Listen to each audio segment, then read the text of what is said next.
Hey guys, what's up? In this tutorial we're going to break down for you how you can change the display units or measurement units in your documents on Inkscape in 2026. So let us get started.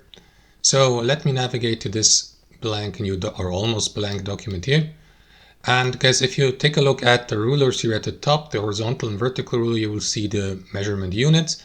In this case here, for my example canvas, it is in millimeters, but you can change to, for example, I don't know, let us take a look which measurement units are available. So to change that, right click into your canvas, select the document properties, and here click into the display tab, and to the right you will see display units. Click into the drop down menu and you may use, for example, centimeters, inches, pixels, and so on and so forth. I will go with px, and as you can see, the measurement units on the ruler have been changed accordingly. So let me switch back to millimeters, and there you have it. So guys, that's it. Thanks for watching and have a wonderful day.